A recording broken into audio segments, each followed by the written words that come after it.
Salut tout le monde! Aujourd'hui, on se penche sur une question assez fondamentale qui a guidé un nombre incalculable de vies à travers l'histoire. Pourquoi est-ce que quelqu'un choisirait de vivre sa vie en se basant sur les enseignements de la Bible? La question au fond, c'est celle-là. C'est quoi la promesse? Qu'est-ce qu'une vie guidée par ce texte, qui est quand même très ancien, peut offrir dans notre monde moderne? Qu'est-ce que les gens y cherchent? Et surtout, qu'est-ce qu'ils y trouvent? Bon, allons droit au but. L'analyse qu'on explore ensemble aujourd'hui, elle résume la réponse en 3 points vraiment essentiels. C'est une quête de sens pour son existence, c'est la recherche d'une direction morale claire, et au cœur de tout ça, c'est l'idée d'une relation personnelle avec Dieu. Pour mieux décortiquer tout ça, l'approche qu'on examine décompose cette quête en 5 piliers fondamentaux. On va voir ensemble comment ces piliers soutiennent toute cette vision du monde. Alors, ces 5 piliers, les voici. Le guide, le sens, la relation, l'espérance et l'amour. Chacun de ces mots représente une motivation clé. Explorons-les un par un. Le premier pilier, c'est l'idée de la Bible comme une sorte de boussole. Dans un monde qui peut paraître pas mal complexe et même déroutant, elle est vue comme une source d'autorité qui aide à naviguer les choix de vie, à distinguer ce qui est considéré comme juste de ce qui ne l'est pas. Ensuite, le deuxième pilier, ça touche directement à la grande question du sens. La perspective biblique, en fait, affirme que personne n'est ici par hasard. Chaque vie est voulue, créée par Dieu avec une intention bien précise, un but. C'est une réponse qui se veut très puissante à cette quête de signification personnelle. Le troisième pilier, lui, est relationnel. Il ne s'agit pas juste de suivre une liste de règles, mais vraiment de se tourner vers une présence divine. Le concept central ici, c'est un amour qui décrit comme inconditionnel et éternel, et c'est ça qui forme la base de la connexion spirituelle. Le quatrième pilier, c'est celui de l'espérance. La vie est remplie d'épreuves, on le sait tous. C'est une réalité que les textes bibliques reconnaissent pleinement. La promesse ici, c'est que la parole de Dieu peut servir de nourriture spirituelle, une vraie source de force pour passer à travers les moments plus difficiles. Et pour finir, le cinquième pilier, c'est un appel à l'action. C'est l'idée que la foi, ça ne reste pas juste dans la tête, ça doit se traduire en gestes concrets.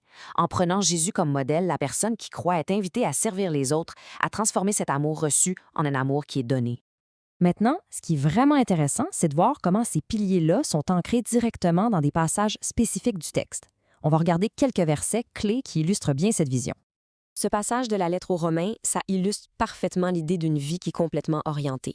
L'auteur, l'apôtre Paul, exprime ici que chaque aspect de l'existence, que ce soit la vie ou la mort, devrait être vu à travers le prisme de cette relation au divin. C'est une vision qui englobe absolument tout. Ici, dans sa lettre aux Philippiens, Paul pousse cette idée encore plus loin. L'identification est si complète que la vie elle-même est définie par le Christ. C'est une déclaration qui montre une conviction profonde, où la peur de la mort est dépassée par la promesse de ce que la foi offre au-delà. Ce verset du Deutéronome, lui, établit un lien très direct entre le fait de suivre un chemin prescrit, un guide moral, et la promesse d'une vie heureuse. C'est une illustration super claire du premier pilier dont on a parlé. Et cette courte phrase du prophète Jérémie, elle est au cœur du pilier relationnel. Elle résume parfaitement la nature de l'amour divin tel qu'il est présenté. Constant, qui ne change pas, et éternel. Alors, ces grands principes sont inspirants, c'est certain, mais comment ça se traduit dans la vie de tous les jours? Parce que vivre, selon la Bible, c'est présenté comme un engagement bien concret, un engagement quotidien. Pour que ces principes deviennent réalité, il y a 3 aspects à considérer. L'engagement personnel que ça demande, les défis que le monde moderne peut poser et l'importance cruciale de la dimension communautaire. Ce qui est fascinant ici, c'est l'équilibre nécessaire. D'un côté, il y a un engagement personnel qui demande de la discipline, la lecture, la prière, la mise en pratique. Mais de l'autre, on souligne que ce n'est pas un chemin à faire en solo. La foi est aussi conçue pour être vécue et partagée avec d'autres en communauté. OK, prenons un petit pas de recul pour saisir la vision d'ensemble. Si on rassemble tous ces éléments, quelle image globale est-ce que ça nous donne? En résumé, vivre selon la Bible, c'est une tentative d'aligner sa propre existence sur des valeurs spirituelles fondamentales.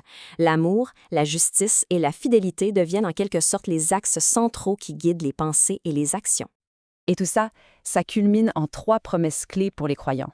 Une espérance qui dure malgré les difficultés, une direction claire qui donne un sentiment de sécurité et surtout une relation vivante et personnelle avec Dieu. Et ça nous amène à une dernière question pour la route. Parmi toutes ces idées de guide, de sens et d'espérance, laquelle résonne peut-être le plus dans notre monde contemporain? C'est une piste de réflexion intéressante pour conclure notre exploration d'aujourd'hui. Merci d'avoir été à l'écoute.